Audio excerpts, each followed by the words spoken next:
You can build the perfect routine, the one that helps you become the version of you who doesn't watch porn. You install blockers, you set strict goals, you go cold turkey, you try harder, you pray harder, lean into your values, make new rules for yourself, and for a while it might even work. But if the foundation underneath is weak, if you build it on sand, it's only a matter of time before it collapses. That's what quitting porn feels like for a lot of people. You count the clean days before, you stop for a while, but somehow it always comes back. Over the past year, I have done hundreds of coaching calls from people going through porn relapses, and I discovered these 4 reasons that are responsible for every single porn relapse. By the end of this video, it will be clear to you what happened in your last relapse and finally provide you with the right thinking and action that help you finally make real progress toward quitting for good.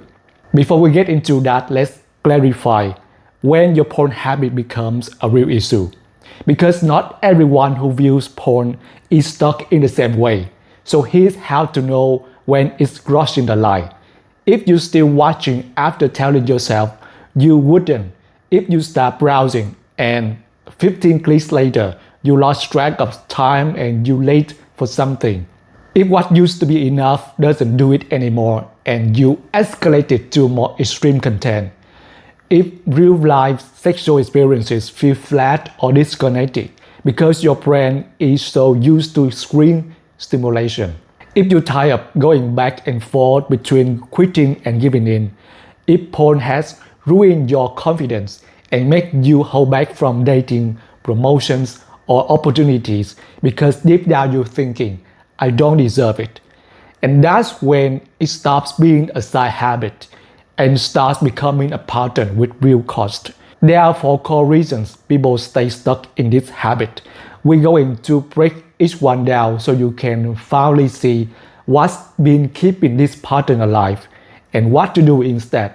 So the first root cause I want to talk about is overdesire. And what I mean by that isn't just wanting something a lot. I mean the kind of wanting that doesn't even feel like a choice.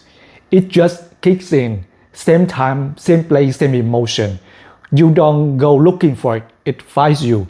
For some people, it's every night at 11 p.m. For others, it's every time they are alone in the house or under pressure or emotionally off center.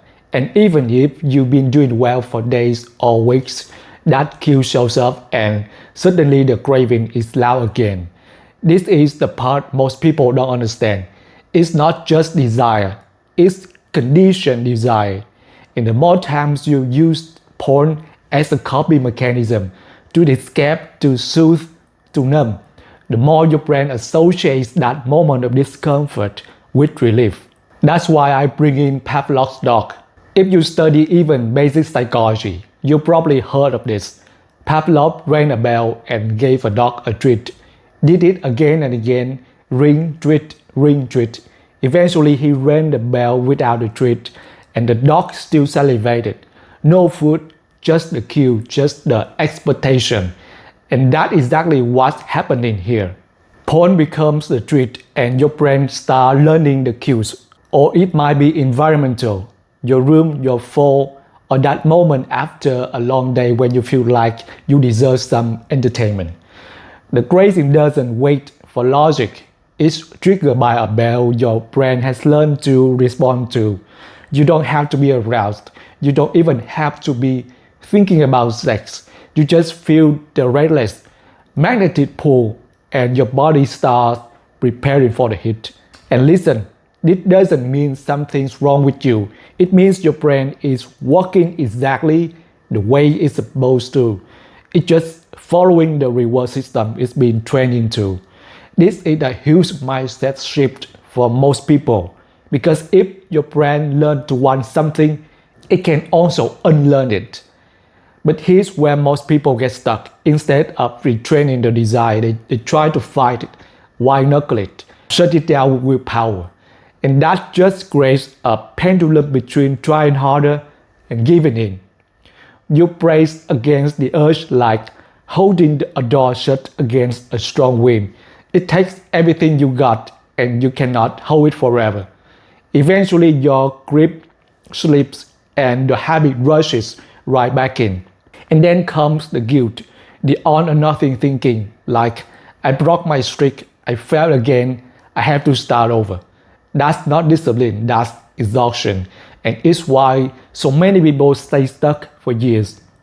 And here's another mistake people make. They focus on avoiding urges, as if the goal is to never feel one again. But just avoiding triggers isn't the same as retraining your brain. You can go weeks or even months without watching, and the moment the old cue shows up, the craving is right back. That's because you haven't taught your brain anything new, you just kept it quiet. It's like Pavlov never ringing the bell for 2 years and then suddenly ringing it again. The dog still salivates because nothing changed in the wiring. So instead of avoiding urges, we face them on purpose and teach the brain something different. We learn to hear the bell and not give the reward. That's how deconditioning works. It's the second half of the Pavlov experiment that no one talks about. He trained the dogs to salivate, but then he also trained them to stop. How? By ringing the bell and not giving the treat again and again, and eventually no more salivation. And yes, at first the dogs were frustrated. They barked, whined, and got agitated, but they adjusted. Your brain will too. So what does this look like in practice? It looks like pause, sense, breath. You pause, you recognize, okay, I'm feeling an urge, that's all it is. You sense into your body. Where am I feeling this? Is it pressure, heat, tension? And then you breathe, not to suppress it, not to make it go away, but to stay present while it passes. You're not avoiding the urge, you meeting it, you creating just enough space between the feeling and the reaction. And that's where the retraining happens. That's how the pattern starts to break. That's how you teach your brain, we don't chase this anymore. This isn't about streaks, it's not about perfect self-control. It's about rewarding one urge at a time. And yes, you might sleep. That doesn't mean you back to zero. Progress is not days without porn. Progress is how many bells did I hear and not reward? How many urges did I process instead of reacting? That's the shift, and that's how you get your power back. If you really want a deep dive in this particular technique, I have an entire training documentation for you, and you can get it in the description below. The next root cause I want to talk about is escape and buffering. And before we get into how to actually handle emotion differently, we need to take a minute and just understand what buffering really is. Buffering is what happens when we use something outside of us, like porn, to escape from what we're feeling on the inside. It's a way to numb emotion, to avoid it, to disconnect from it, to not have to sit in it. And porn is just one version of that. We buffer in all kinds of ways. Some people buffer with food, some buffer with alcohol, others scroll Instagram for hours or disappear into YouTube or Netflix. It's the same loop. Something feels off or uncomfortable, so I check out or numb it. Maybe with porn, food, scrolling, whatever. It works in the moment, but then I end up feeling worse later, like shame or regret. That's what buffering is. And this reframe alone can be powerful because for a lot of people, the moment they realize porn isn't about lust, but it's about not wanting to feel something, the shame starts to losing its grip. And what doesn't work and what keeps people stuck is trying to just get busy or think happy thoughts or something like just pray your way out of it, just go for a run, just turn on music and distract yourself, just be more positive, just don't think about it. Those are surface level responses, but they don't heal the root. And in this case, it's about learning to sit with your feelings and not dodge them. This is especially hard for men because A lot of us have been conditioned to suppress emotion, to man up, to muscle through. And then when the emotions do show up, stress, loneliness, pressure, shame, we haven't been taught what to do with them. So we reach for a buffer. That's why I say, make your emotions the focus of your recovery, not the tricks, not the filters or triggers or porn content. Now that you understand buffering, here's what to actually do about it. Step 1. Be curious and notice what you're feeling. Start by asking yourself, what are the top 1 or 3 emotions I've been feeling lately? Don't overthink it. Just pay attention to what's been coming up. It might be stress, it might be shame, it might be boredom, restlessness, loneliness, or pressure.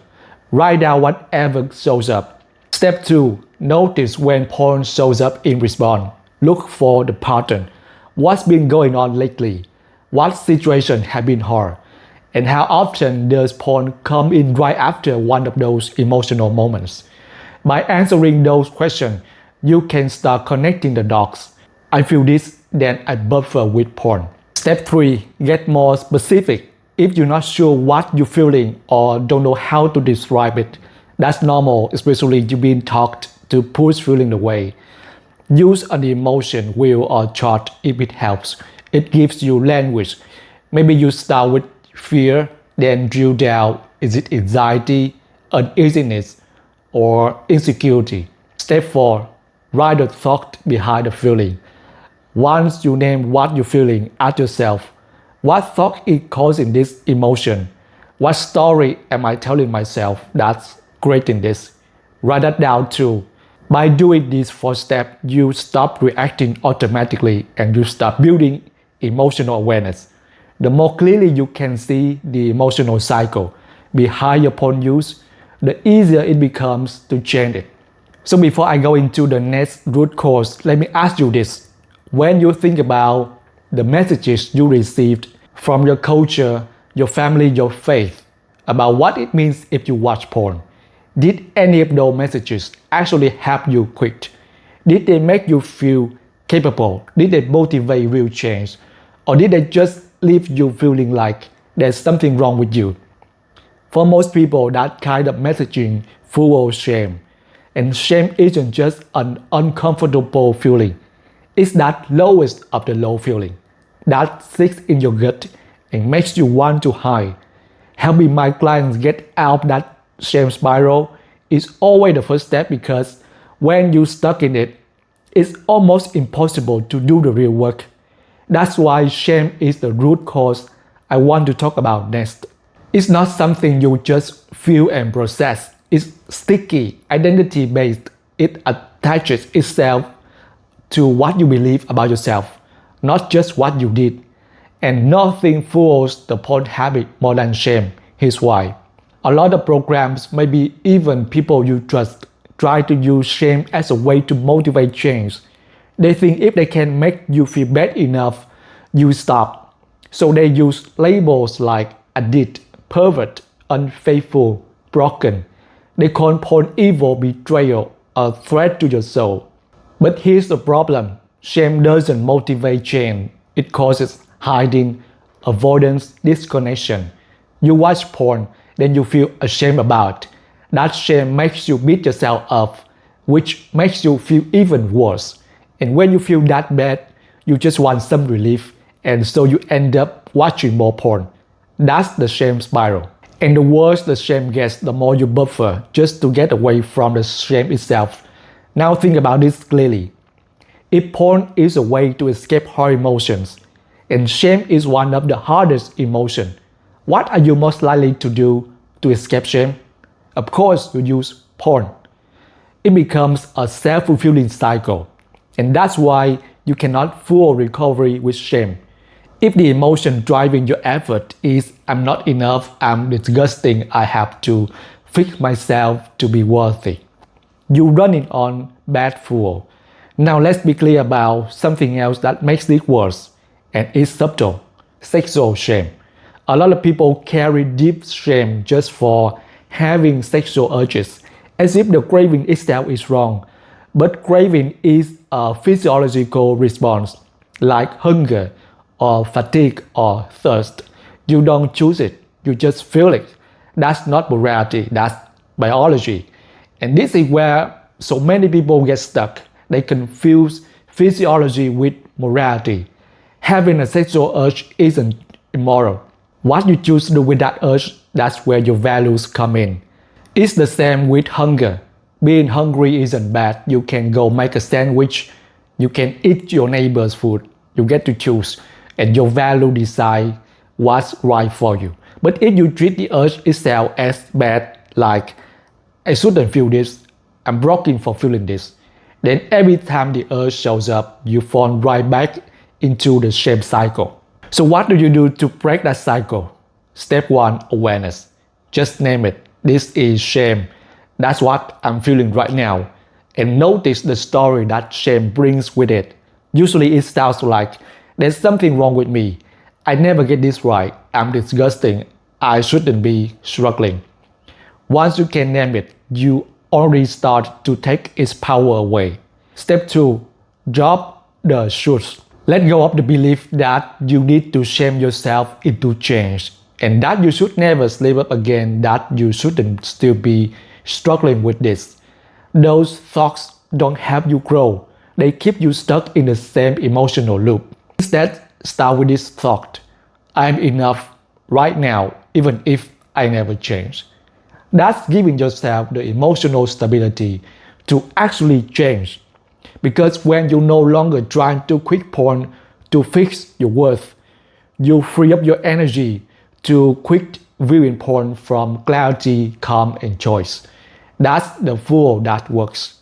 Hope, self-respect, emotional maturity, ownership, not shame, not fear, not self-loathing. The truth is, you get to think about your porn habit any way you want to. You can keep thinking it's shameful, or you can realize you don't need shame to change. In fact, letting go of shame is the thing that will finally let you change for real. Step 3. Don't swing from shame into justification.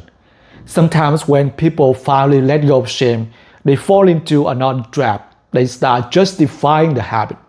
Like, it's not that bad, or I like this, I don't see the problem. Shame isn't the answer, but neither is pretending everything's fine. If deep down you want something different. There's a middle ground here, and that's where real freedom comes from. You can drop the shame without pretending porn is great. That middle ground is where things like self-respect, peace, hope, and personal integrity live. Not because you have to change to be enough, but because you already are. And now you get to decide what kind of life you want. The final root cause I want to talk about is self-sabotage. You know you want to quit viewing porn. You try, you even make progress, but somehow you keep breaking your promises. You say this is the last time, but then it's not. You commit and then you don't follow through. And every time it happens, you start to wonder, what's wrong with me? Here's what's really going on. Self-sabotage is caused by limiting beliefs, thoughts you carry about yourself that quietly block your progress. You might know how to manage urges. You might be doing emotional work. But if deep down you believe, this is too hard, I'm addicted, I never change, I don't have enough self-control, then those beliefs will keep pulling you backward, no matter how much action you take. Your brain doesn't follow the truth. It follows what you already believe. That's called confirmation bias. And it means your brain will keep finding evidence for whatever story is already telling itself. So if you believe this is too addictive, I'm not the kind of person who can overcome this, your brain will prove you right. But if you're willing to question that, what if I'm wrong about that? And then something opens up. So step 1 is to fill in the blank. I want to quit porn, but whatever you say next is the belief holding you back. The second step is to challenge it. Is it actually true, or is it just a thought I repeated for so long that it feels true?